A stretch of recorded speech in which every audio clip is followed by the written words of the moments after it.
নমস্কার বন্ধুরা, আশা করি আপনারা ভালো আছেন। এখন আমের সিজন চলছে। আজকের আমি তাই আমাদের বাড়ির গাছের আম দিয়ে বানালাম ম্যাঙ্গো কেক। প্রথমেই একটা কেক টিনের মধ্যে ভালো করে অয়েল ব্রাশ করে তাতে একটু শুকনো ময়দা ছিটিয়ে আমি ভেতরটা ভালো করে কোট করে নিলাম। এভাবে কোট করে নিলে আপনারা যখন কেক বেক করবেন তখন চারপাশে বা নিচে লেগে যাবে না। এটাকে সাইডে সরিয়ে রেখে দিলাম। এবার একটা মিক্সিং জারের মধ্যে আমি নিয়ে নিলাম 3টে আমের পাল্প। এতে দিলাম হাফ কাপ পরিমাণে ব্রাউন সুগার, 2 টেবিল স্পুন পরিমাণে কনডেন্সড মিল্ক।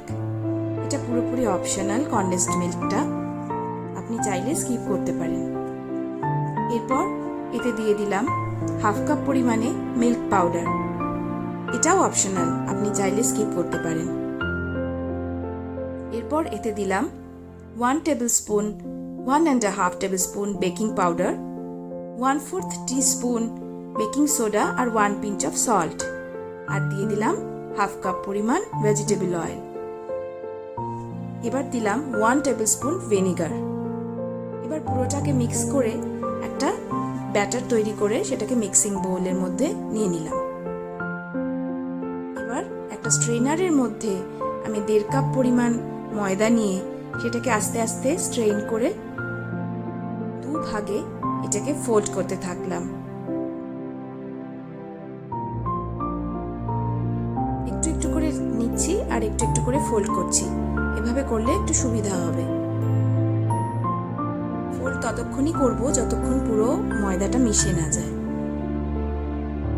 এর থেকে বেশি ফোল্ড করার বা জোরে জোরে খুব বেশি বিট করার দরকার পড়বে না, মিশে গেলেই হবে।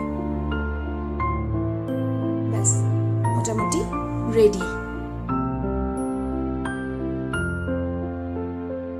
আমি মাইক্রোওভেনটা এই ফাঁকে 180 ডিগ্রিতে 5 মিনিটের জন্য প্রিহিট করে রেখেছি।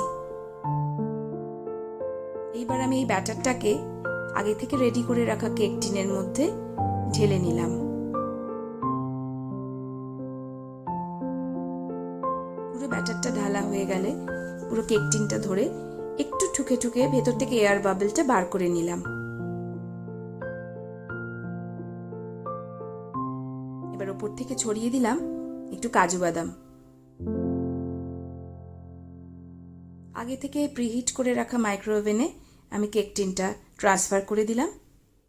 এবার এটাকে ওই সেম টেম্পারেচারে, মানে 180 ডিগ্রি সেন্টিগ্রেড টেম্পারেচারে 35 থেকে 40 মিনিটের জন্য আমি বেক করতে দিলাম।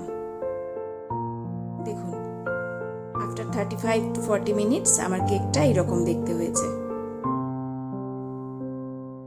আসুন বন্ধুরা, এবার এটাকে কেটে ফেলি।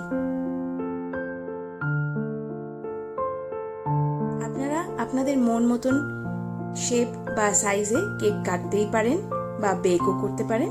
আমার কাছে এটাই অ্যাভেলেবেল ছিল, তাই আমি এই কেক টিনের মধ্যেই এইভাবে কেকটা বানালাম আর স্লাইস করে নিলাম।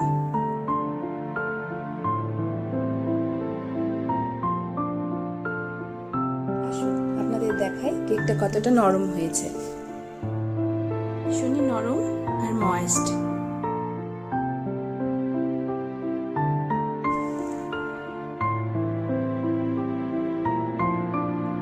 আমার কেক একদম রেডি। আজ তাহলে আসি, আপনাদের সাথে আবার পরে কথা হবে। নমস্কার।